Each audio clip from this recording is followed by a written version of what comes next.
J'aime trop, c'est spicy les gars.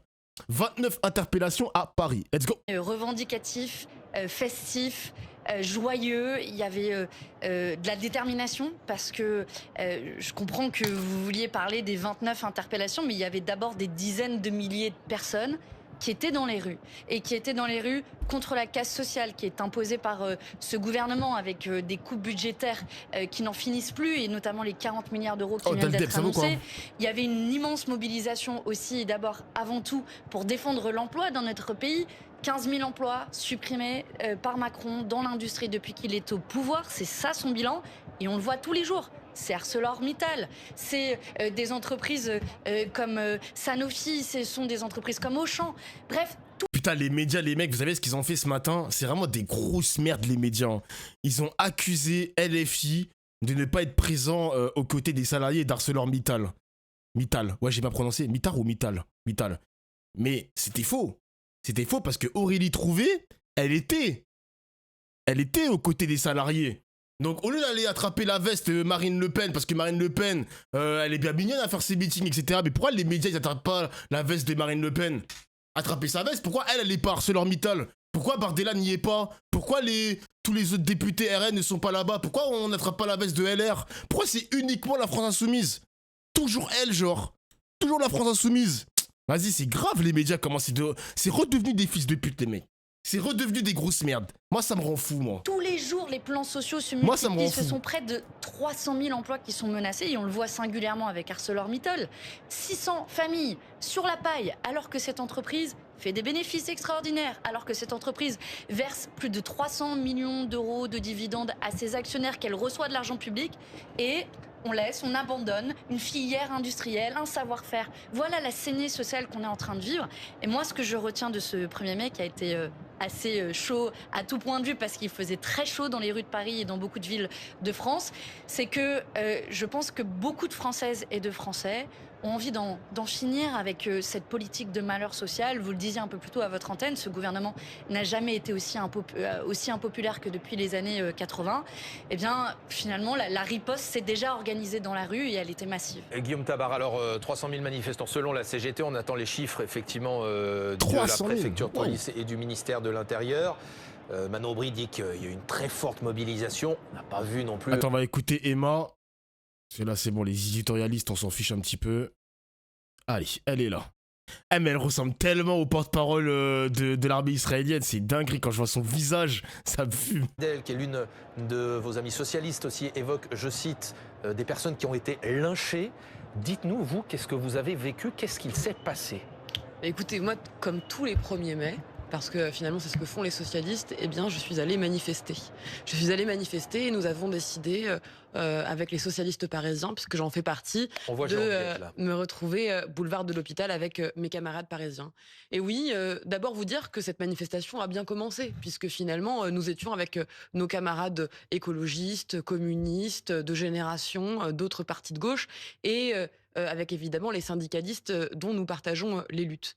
Mais effectivement, petit à petit, certains militants qui se prétendent de la gauche, de l'extrême gauche, mais qui pour moi sont avant tout les idiots utiles et du capitalisme qu'ils prétendent combattre et du fascisme dont ils se croient les antis, eh bien se sont mis à nous insulter. Nous insulter d'abord de sales sionistes, de génocidaires, de traîtres. Sales sionistes, est-ce qu'ils vous ont dit? Évidemment, ce sont des mots qui ont été prononcés. Elle s'est exprimée sur ce qui s'est passé en Israël ou pas, les mecs? Parce que j'ai pas trop écouté cette meuf, mais comme c'est la nièce de Olivier Rafovitz, là, le porte-parole, je me demande, elle en pense quoi de tout ça? J'ai peut-être raté un épisode, les mecs, excusez-moi. Ils ont insulté tous les socialistes qui étaient présents. Parce qu'en vrai, c'est une dinguerie de défiler à Paris avec des mecs potentiellement pro-palestiniens qui vont te croiser, qui vont croiser ta gueule, celle de Jérôme Gage, etc. Ça peut canaliser leur colère encore plus, genre. ici, il pointait du doigt évidemment certains élus, certains camarades, mais aussi des militants, membres du service d'ordre, et je tiens à les saluer, à les remercier pour leur travail. Est-ce que vous avez été frappé, Alors, moi j'ai reçu un pétard à un moment sur le bras, j'ai réussi à le retirer.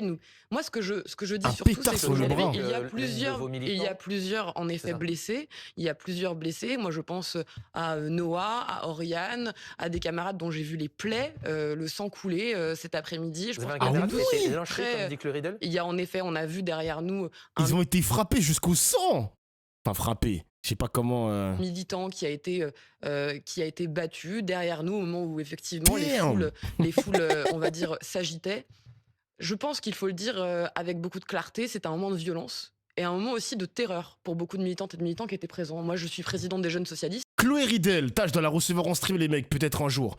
Aujourd'hui à la manifestation du 1er mai, les socialistes tenaient un point fixe festif sur le boulevard de l'hôpital à Paris. Nous avons été insultés puis attaqués par des black blocs. Ils ont arraché nos drapeaux et nos banderoles, ont donné des coups de pied, des coups de poing, lancé des pétards. Un camarade a été traîné et lynché au sol, un autre élu a été blessé. Notre service d'ordre nous a défendus avec courage jusqu'à l'arrivée de la police. Notre stand a été détruit. Notre stand a été détruit. Je n'ai pas de mots assez forts pour condamner la haine et la violence à laquelle nous avons fait face. Honte à ceux qui se réclament du peuple et qui défilent à la fête du travail pour attaquer d'autres militants. Nous ne laisserons pas intimider. Nous ne laisserons pas intimider. Allez, c'est dur à dire quand même. Il y a des militants dont c'était la première manifestation. C'est quoi cette vidéo là ? La première. Qui sont venus me voir en me demandant mais Emma, est-ce que c'est comme ça les manifestations Ah, j'ai déjà vu, ouais. Je fais non, ce n'est pas comme ça les manifestations et ce n'est pas comme ça que la gauche agit et comment elle lutte et elle manifeste. Et moi, je le dis avec beaucoup de clarté, la gauche, partout en France, aujourd'hui, elle a manifesté contre la désindustrialisation, elle a manifesté pour la dignité de toutes les travailleuses et de tous les travailleurs. Moi, j'ai vu ces merveilleuses images de Ruffin à Glucksmann, comme maintenant on le dit ainsi, de Olivier Faure, Marine Tondelier, Nicolas Mayer-Rossignol, Boris Vallaud à Dunkerque, qui manifestaient pour la dignité des travailleurs à ArcelorMittal. Moi, j'ai envie que ce soit ces images-là, finalement, qu'on retienne, parce que la violence qu'on a vécue, parce que oui, on a vécu de la violence, on a vécu effectivement beaucoup de peur, et je le dis aussi parce que j'étais avec des militantes et des militants qui pouvaient avoir peur, eh bien, ne nous arrêtera pas. C'est vrai qu'elle efface volontairement LFI, hein. C'est vrai ça, c'est vrai. Et moi, je ne baisserai pas la tête face à ceux qui veulent brutaliser la gauche. Mais ce sont des militants de gauche ou des black blocs qui vous ont attaqué ? Moi, ce que j'ai vu, c'était le black bloc. C'est le black bloc, des personnes encagoulées, avec évidemment des personnes qui étaient tout en noir. Enfin, vous connaissez évidemment les modus operandi. C'était le black bloc qui nous a attaqués et qui évidemment a frappé des camarades socialistes. Effectivement, ils sont arrivés après que déjà une partie de militants qui se revendiquaient d'autres mouvements nous insultaient. Quel mouvement ? On va relever tout non-dit. Est-ce que c'était des gens qui se revendiquaient des écologistes de la France Insoumise ou d'autres ? Écoutez, ils ne se revendiquaient ni des écologistes, ni du Parti communiste. Moi, ce que je sais, c'est qu'aujourd'hui, il y avait des personnes, en tout cas, qui sont venues nous insulter, qui se revendiquaient d'autres partis de gauche, notamment la France Insoumise. Je ne pense pas que ce soit un phénomène. Mais c'est tellement du mensonge, les gars, c'est fourbe. Hein. J'imagine trop le manifestant lui casser la gueule et mettre une signature comme Batman. Je t'ai pété la gueule. Signature, je suis un membre de la France Insoumise. Retiens bien mon nom. Exactement comme Batman, mon gars. Non, arrête le mensonge. Arrêtez le mensonge. Krarig, il y a une signature. S'il te plaît. Généralisé, mais c'est ce que j'ai vu. Ce ne sont pas eux qui ont frappé c'est quoi, cette vidéo militants, mais c'est ce que je vois. Et moi, surtout, ce que je veux dire avec beaucoup de force, c'est qu'il y a ce qui s'est passé dans cette manifestation, et puis il y a surtout le climat. Et je le dis devant Manon Aubry. C'est pas la première fois. Non, mais je le dis devant Manon Aubry, qui est chef de la délégation insoumise au Parlement européen, où nous siégeons ensemble. Ce climat de brutalisation de la vie politique, d'attaques permanentes, d'insultes sur les réseaux sociaux, qui viennent parfois d'élus, aussi d'ailleurs de votre groupe politique, eh bien oui, ça participe d'une certaine manière à un moment incendiaire et extrêmement compliqué. Et moi, je veux que ça s'arrête. Je veux que ça s'arrête parce que le combat, c'est face à l'extrême droite. Le combat, c'est face à la droite. C'est face, il faut le dire, à ce capitalisme débridé qui... Le combat, il est face à vous aussi. Hein. Croyez pas qu'il n'y a que l'extrême droite qu'on va combattre. C'est vous aussi qu'on va combattre le PS, croyez-moi. Casse tout. Et on l'a vu croyez-moi. à Dunkerque et avec Arcelor. Il est hors de question qu'il y a un de mes viewers qui me disent, Dofla, je suis content d'avoir voté Glucksmann. Yahoo! Non. Eh, le combat, il est contre vous aussi, le PS, croyez pas. Hein. Croyez pas, vous allez pas vous défausser de ça. Hein. Non, t'es fou, gros. Aujourd'hui, il faut que ça s'arrête. Parce que ces méthodes de brutes, ces méthodes de violents, la réalité, c'est qu'elles ne font que légitimer une seule chose, l'extrême droite qui avance et qui est en dynamique. Manon Aubry, qu'est-ce que vous lui répondez? Là, faut qu'on parle. Bon, c'est quoi ton problème depuis tout à l'heure, Fianso, sur moi, là? Depuis tout à l'heure, t'es sur mes couilles, là. C'est quoi le problème, là? Procès d'intention, blablabla, c'est quoi? Il y a quoi? Qu'est-ce qu'il y a? C'est quoi le problème? Pourquoi tu m'interpelles?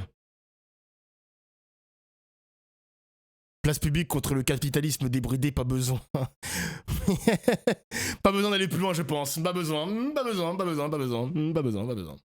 Être de la gauche et de cautionner les massacres en Palestine, c'est pas compatible. Bah oui, gros.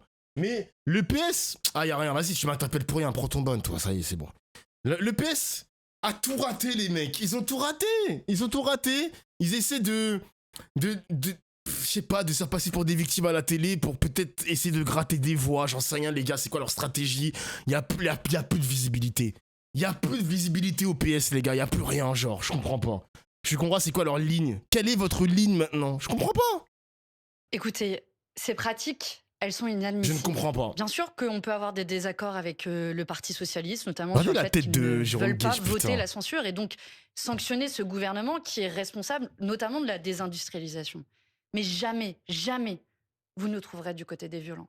Et je le dis d'autant plus à Emma et je le dis à tous ceux qui nous regardent. Elle n'a pas l'air d'y croire, hein, vous avez... Elle y croit même pas, ouais, je regardais la tête. Je l'ai écouté et je vais répondre, mais moi je vous dis, c'est le cœur de militante. Mais à travers moi, c'est tous les insoumis qu'on insulte.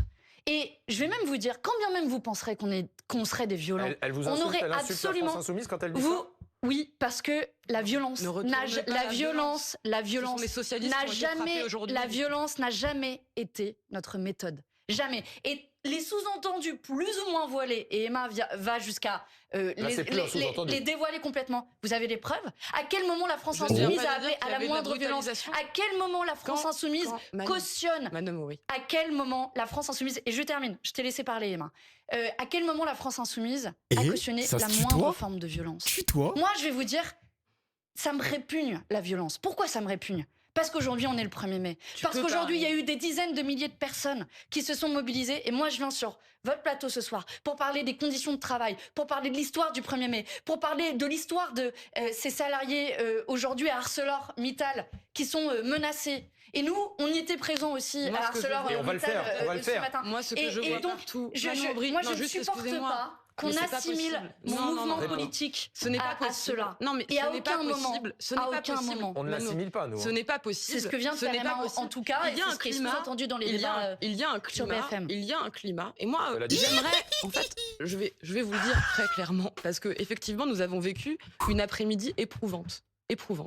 Mais une après-midi qui n'entame rien de notre détermination à nous battre pour les travailleurs et les travailleuses.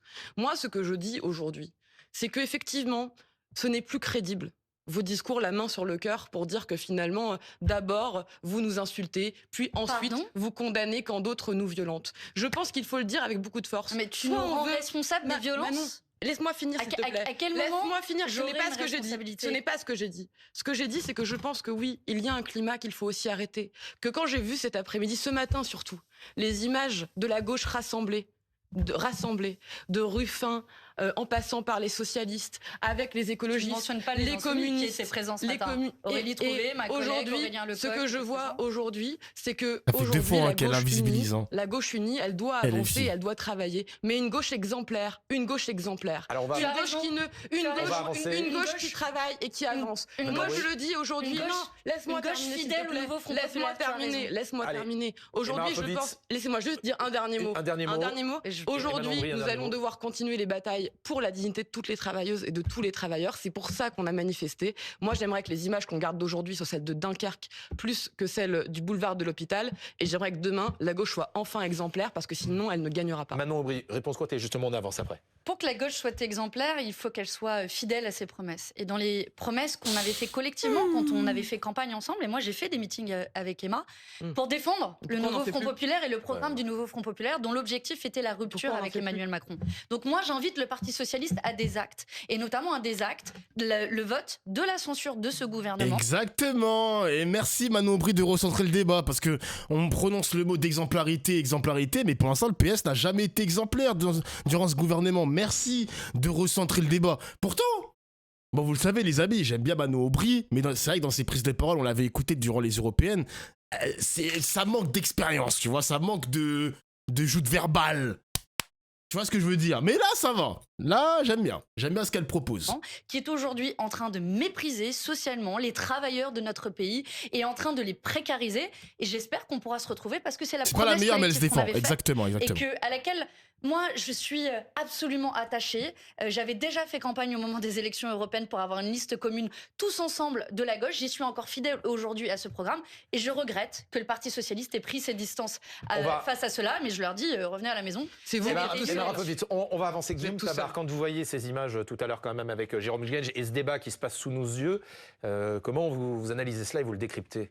Oui, sincèrement, je trouve qu'il y a beaucoup d'hypocrisie, mais de tous les côtés. Parce que la précédente éviction de Jérôme Guedj, c'est donc, on le rappelait, à la manifestation contre l'islamophobie. Là, il n'était pas question de Black Bloc, c'était une manifestation qui était quand même organisée par vos amis. Et Jérôme Guedj s'est trouvé qualifié de représentant du parti sioniste avec des mots apparemment assez voisins de ceux qu'on entend aujourd'hui.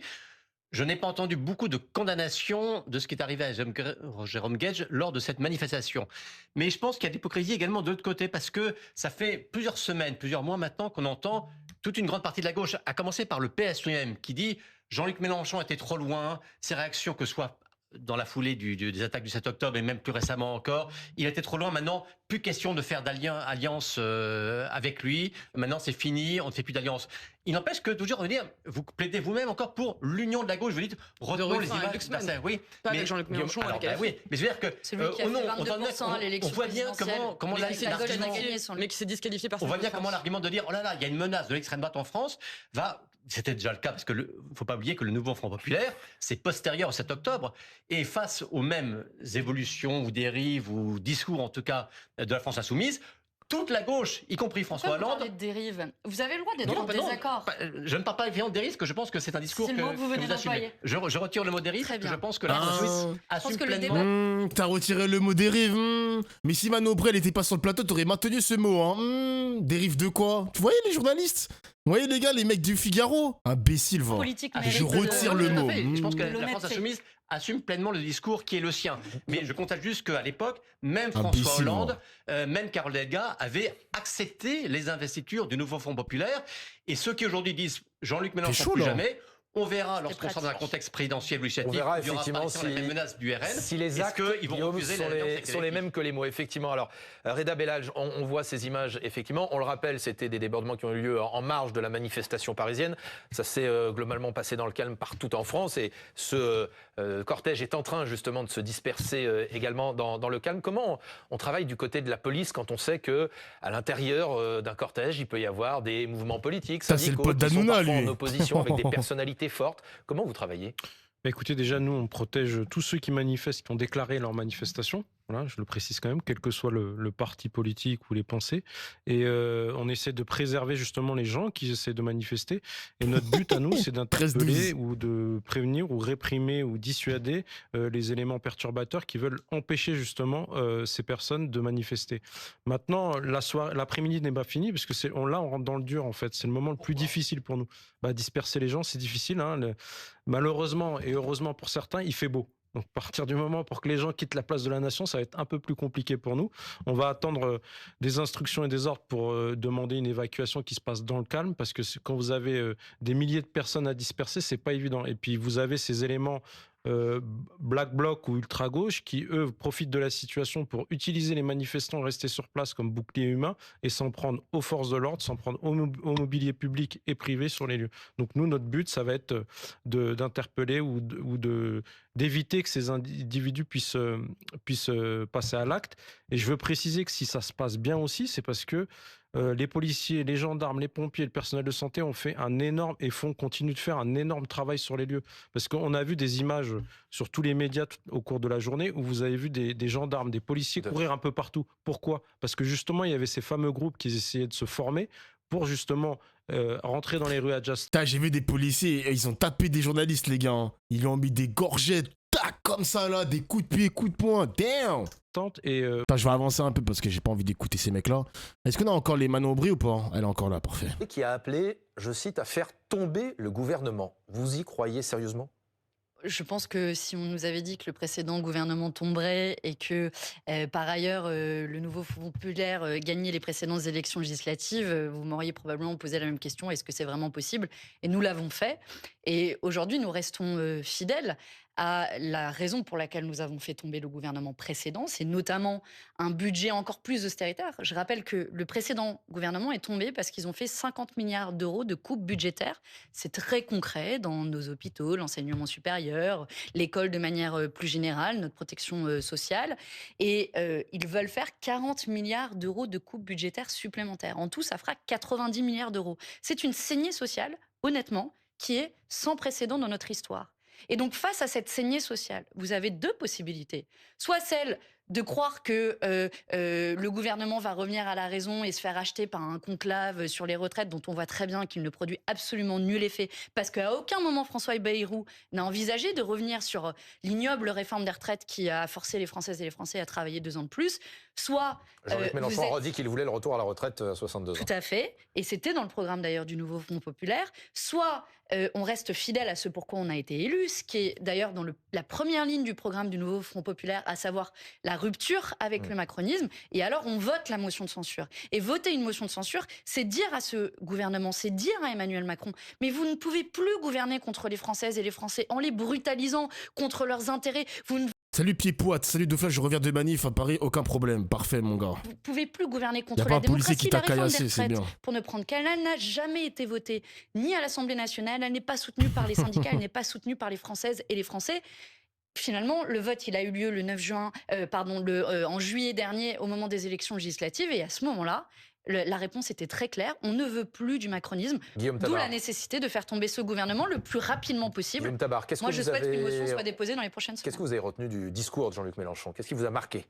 De fait, je pense que Jean-Luc Mélenchon, on l'a vu, y compris d'ailleurs l'interview l'autre jour, avant-hier, sur avec Alain Duhamel, l'entretien sur ce plateau. Bon, Jean-Luc Mélenchon se comporte en leader de fait de la gauche. On voit bien que, après il y a eu toute une séquence où les autres partis de la gauche ont essayé de dire non, on est en train de construire une alternative, en mettant avant des sondages où Raphaël Glucksmann, qui ferait presque Jean Gall, mais qui est loin d'être investi par l'ensemble des partis de gauche, donc ça reste quand même quelque chose de très hypothétique. Jean-Luc Mélenchon est venu rappeler qu'il était Glucksmann ou pas ? La force dominante de l'ensemble de la gauche. Sur ce point-là, c'est assez incontestable, et je pense qu'y compris la radicalité qu'on lui reproche, et sur le fond, et là pour le coup, je pense qu'on peut reprocher beaucoup de choses à Jean-Luc Mélenchon sur le fond, mais je pense que la demande de radicalité est une demande de l'opinion. On le voit d'ailleurs dans notre bord politique. Donc je pense que le problème de Jean-Luc Mélenchon n'est pas la radicalité d'un discours. Je pense qu'au contraire, cette radicalité, elle lui donne cette force électorale.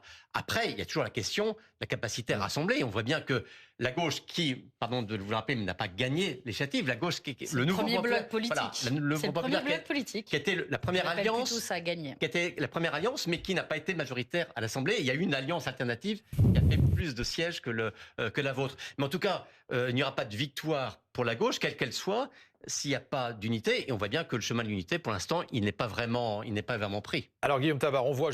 Il a l'air bien content que ça ne prend pas, hein, le journaliste Figaro, là. Ok, on écoute Emma. C'est pas du tout fini, elle considère qu'elle sera la candidate à l'élection présidentielle. Ouais, dans tous les cas, le sujet n'est pas la candidature à la fin de Marine Le Pen ou Jordan Bardella. Ce que je vois aujourd'hui, c'est que l'extrême droite...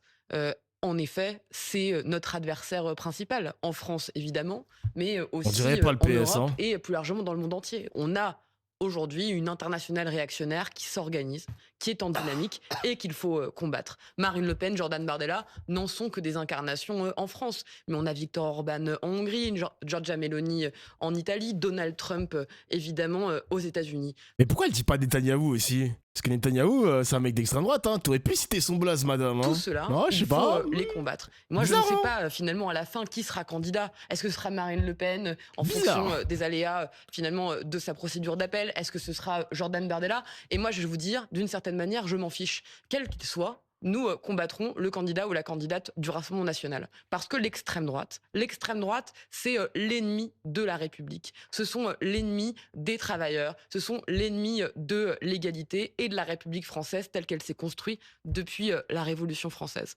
Et ça, nous le disons avec force. D'ailleurs, leur combat contre l'état de droit, contre la presse, contre les journalistes, contre la culture, contre les sciences, tout cela, finalement, incarne qu'ils sont pour nous les adversaires principaux. Et moi, je le dis, nous les battrons. Alors qu'on voit justement que cette manifestation parisienne est en train de se terminer place de la Nation. Reda Bellal, Dominique Rizet, comment ça se passe à ce moment-là?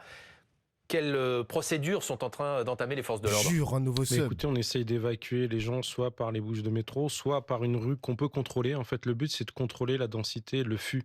Merci pour le sub. On ne voit pas trop sur ces images, mais il y a énormément de monde. Puis vous avez des gens qui sont des fois, malheureusement, récalcitrants. Et on essaie de... Vous voyez, sur ces images-là, c'est pour l'instant assez convivial, en tout cas. Les collègues ne sont pas casqués, donc c'est un signe, en fait. Ils sont en mode, on va dire, passif. Et puis ils demandent gentiment aux gens de pouvoir quitter les lieux. Après, s'il y a des éléments perturbateurs, à ce moment-là, on attend le commandement de la... Enfin, du coup, les ordres de la salle de commandement, parce que c'est bien spécifique en maintien de l'ordre. On ne fait pas... On n'agit pas en flagrant délit. C'est-à-dire, même si on voit un flagrant délit, on ne peut pas intervenir comme ça sur une manifestation. C'est trop risqué. On attend d'avoir l'autorisation de pouvoir intervenir. Donc, on attend les ordres. Dominique, tout ça, ça veut dire est piloté en direct depuis la préfecture. Ah, les keufs, wesh, le nombre de keufs. C'est trop une folie. Ils sont encore là ou pas? Attends, ministre de l'Intérieur, vas-y, on écoute vite fait Retailleau. De police de Paris qui vient tout juste de s'exprimer. Je suis mort. Monsieur le ministre, c'est important de venir ici un 1er mai dans cette salle de contrôle en tant que ministre de l'Intérieur? Bien sûr, parce que c'est une manifestation qui a pas mal mobilisé, 32 000 personnes. Mais ce que je veux dire aux Français, c'est que les forces de l'ordre, sous l'autorité de Laurent Nunez, qui est le préfet de police de Paris, sont chargés précisément d'assurer la tranquillité. Manifester en France, et notamment le 1er mai, c'est une manifestation traditionnelle pour célébrer le travail, qui peut rassembler des travailleurs, des travailleuses. Différents syndicats avaient appelé à cette manifestation. Et si c'est un droit constitutionnel, il doit être assuré dans la tranquillité. Et je peux vous assurer qu'aujourd'hui, si nous n'avions pas les forces de l'ordre, et là on avait 3 types de forces, les policiers qui dépendent de la préfecture de Paris, les gendarmes et aussi les CRS, on aurait bien d'autres pépins. Donc je veux remercier le préfet de police, ses collaborateurs, l'ensemble de ses forces, gendarmes, policiers et puis CRS, parce que c'est grâce à eux qu'on peut parvenir avec ce genre de mobilisation, ce genre d'attroupement à une manifestation qui se déroule sans trop de dégâts. Alors c'est quoi justement, pour l'instant, comment se déroule cette manifestation? Peut-être cette manifestation, le préfet de police pourra... Désolé, j'arrive. On sait pourquoi, de base, ça s'en est pris au PS. Il y a bien une raison pour se mettre une balle dans le pied, non, Doflan? Bah en fait, quand tu dis on, c'est pas la LFI, hein. C'est pas LFI qui a agressé les membres PS, hein. Donc on sait la raison, hein. Soutien du gouvernement, pas de censure, les propos tenus après le 7 octobre, Jérôme Gage, Emma Rafovitz. On sait pourquoi, hein, mon gars. Ensuite s'exprimer. Mais la manifestation, c'est globalement... Nique le PS et tout, c'est comme ça, mon gars. On pouvait craindre, puisqu'on craignait des black blocs. Il y en a eu. Il y a eu une assez forte mobilisation. Il y en a eu à peu près 200. Il y a eu quelques exactions. Malheureusement, il y a des élus du Parti Socialiste qui étaient devant un local qui ont été pris à partie.